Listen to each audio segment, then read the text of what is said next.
4 people are dead and 7 are injured after a confrontation off the coast of Cuba. Cuba's Interior Ministry says a speedboat from Florida entered Cuban waters. When Cuban forces approached, they say they were fired on. The CBC's Hilary Johnstone joins us now with more on this. So, Hilary, what do we know at this point? I think the first thing to say here, Andrew, is that all of this information at this point is coming from Cuban officials. We have not heard any sort of official response to this from any sort of U.S. federal government official. So that, of course, is something that we will be waiting for more information on. But what we do know, according to Cuba's Ministry of the Interior, is that earlier on today, they're saying this morning, a speedboat that was registered in the United States state of Florida was detected within Cuban territorial waters.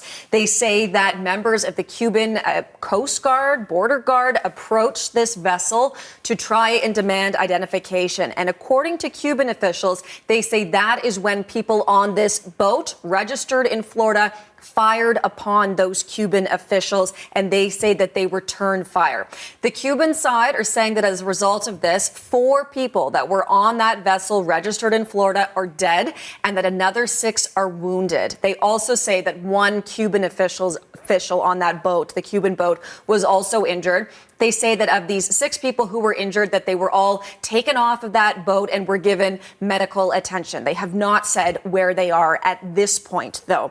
So all of this happening off the northern coast of Florida, or off of Cuba, pardon me. So like I'm saying here, this is not information that we're getting from the U.S. side in any sort of official capacity at this point. So we will be waiting for more on that. I do want to bring you part of this statement coming from the Cuban Ministry of the Interior that says this: in the face of current challenges, Cuba reaffirms its determination to protect its territorial waters based on the principle that national defense is a fundamental pillar of the Cuban state in safeguarding its sovereignty and ensuring stability in the region. And remember that, yes, all of this is happening at a time of increased tensions between both Cuba and the United States. Earlier today, the U.S. Secretary of State Marco Rubio was actually in St. Kitts, a Caribbean island, speaking with various Caribbean leaders, trying to put pressure on the Cuban government. And remember, the Cuban government has been under a lot of pressure recently because of a U.S. blockade on oil shipments.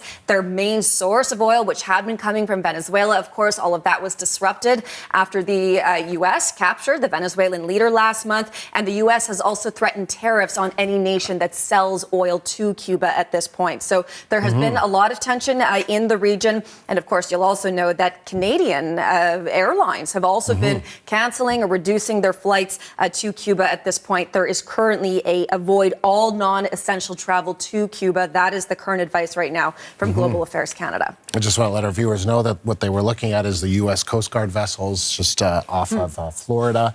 That this all comes the day Canada announced additional aid funding to Cuba. What can you tell us about that? That's right. So they just today, Ottawa announced some $8 million to Cuba amid this growing humanitarian crisis.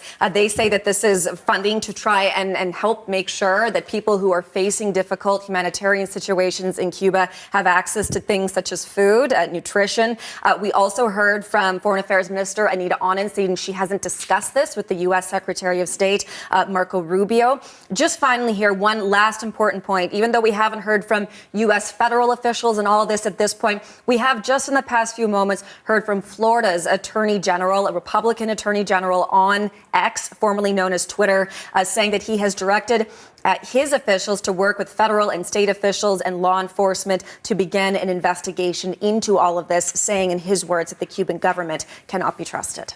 Hilary, thank you. The CBC's Hilary Johnstone.